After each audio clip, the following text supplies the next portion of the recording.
Assalamualaikum warahmatullahi wabarakatuh. Salam sejahtera bagi kita semua. Semoga kita semua selalu dalam lindungan Tuhan Yang Maha Esa. Di video pembelajaran kali ini kita akan belajar tentang transformasi geometri. Jadi sebelumnya transformasi itu dapat diartikan sebagai perubahan letak atau bentuk dari suatu bangun geometri menjadi bangun geometri yang lain. Nah, transformasi geometri itu ada translasi, lalu ada refleksi, terus yang ketiga ada rotasi, dan yang terakhir ada dilatasi. Nah, yang pertama akan kita bahas ini adalah translasi dan refleksi terlebih dahulu.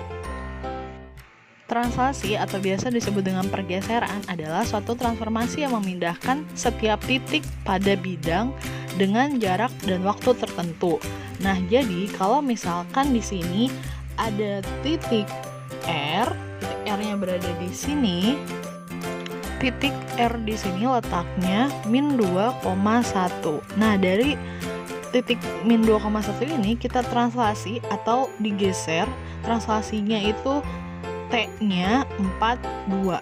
Jadi besar translasinya 42. Nah, cara menghitungnya, caranya di sini min 2,1 itu kan min 2 itu sebagai X, 1 itu sebagai Y. Lalu T-nya di sini yang 4-nya sebagai A, 2-nya sebagai B. Nah, rumus untuk translasi adalah X ditambah A, Y ditambah B.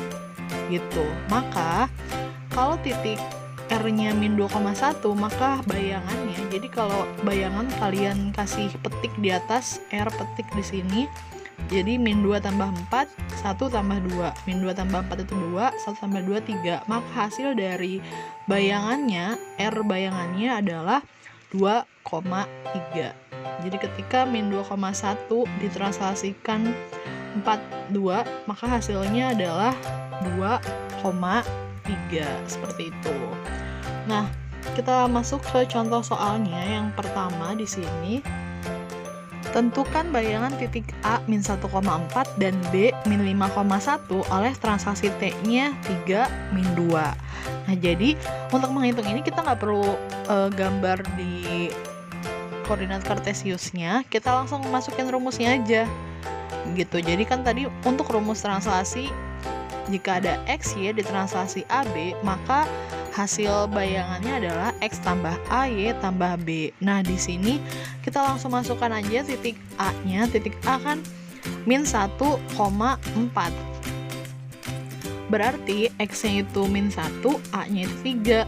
Ya kan? Berarti min 1 ditambah 3, Y-nya itu 4, jadi 4.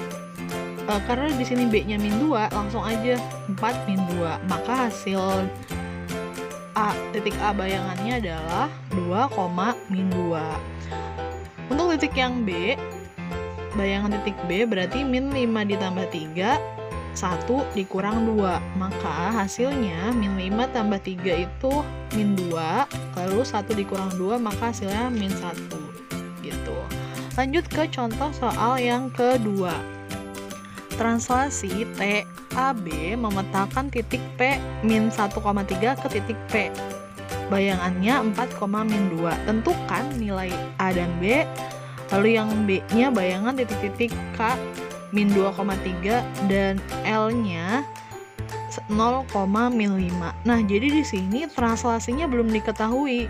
Jadi baru diketahuinya titiknya dan hasil bayangannya. Yang ditanyakannya itu T-nya berapa gitu. Nah, karena tadi P-nya min 1,3, berarti kan artinya min 1 ditambah A, 3 ditambah B. Hasil bayangannya sudah diketahui, yaitu 4,-2. Nah, berarti di sini kita bisa cari A dan B-nya. Di sini min 1 plus A berarti sama dengan 4. Nah, gitu. Min 1 tambah A sama dengan 4, maka A-nya 4 ditambah 1 jadi A-nya 5.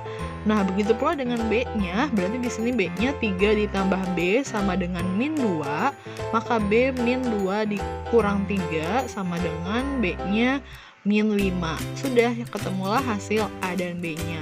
Nah, dari hasil A dan B ini, barulah kita bisa mencari bayangan dari titik K. Jadi titik K-nya kan awalnya min 2,3. Langsung kita translasikan, berarti A-nya tadi 5, min 2 tambah 5, lalu B-nya berarti 3 dikurang 5.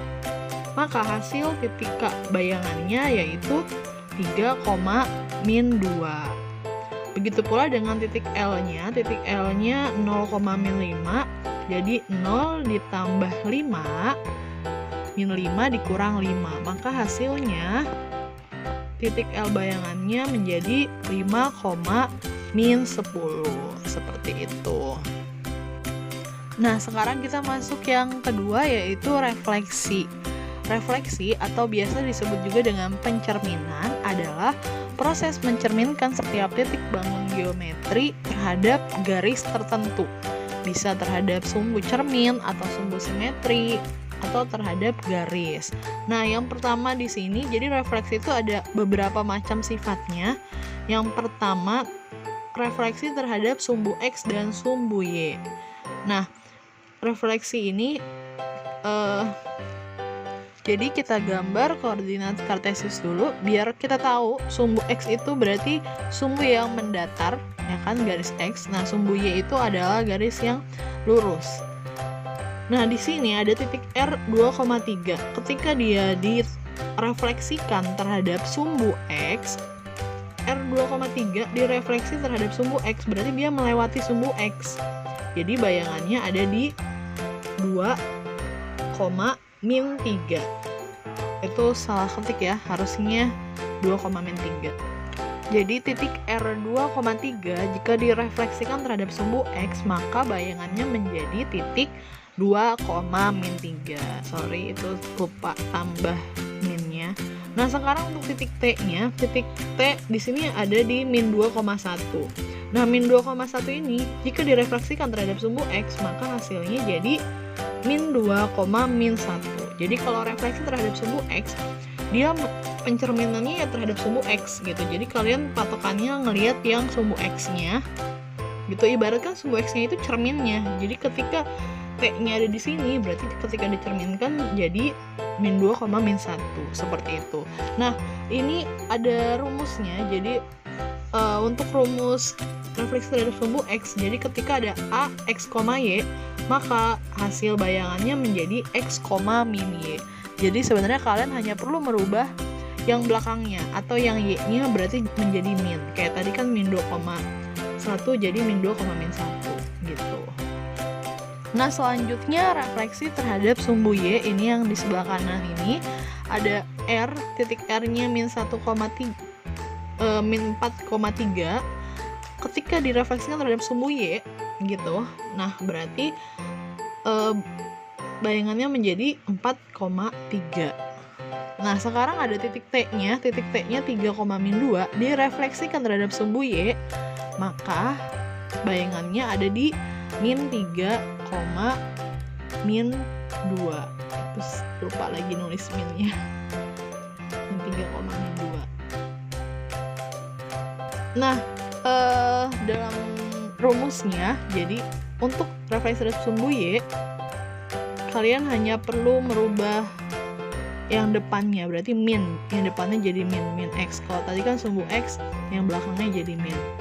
Nah, selanjutnya ada sifat refleksi terhadap garis Y sama dengan X dan garis Y sama dengan min X. Nah, untuk ini saya nggak pakai contoh gambar di koordinat kartesiusnya, kita langsung ke rumusnya aja.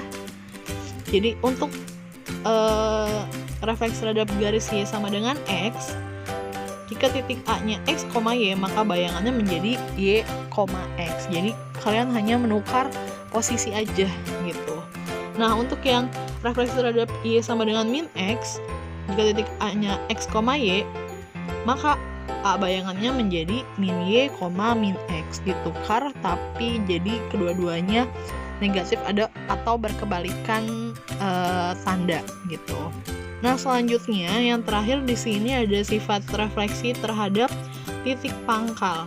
Titik pangkal itu maksudnya titik asal, yaitu O. Biasanya kalau di soal itu ditulisnya titik O. O itu artinya adalah titik 0,0. Nah, untuk refleksi terhadap titik pangkal ini, Jika diketahui A-nya X, Y, maka hasil bayangannya adalah min X, min Y. Jadi berubah tanda kedua-duanya. Oke, cukup sekian untuk materi kita pada kali ini. Semoga dapat dipahami. Terima kasih. Wassalamualaikum warahmatullahi wabarakatuh. Selamat belajar.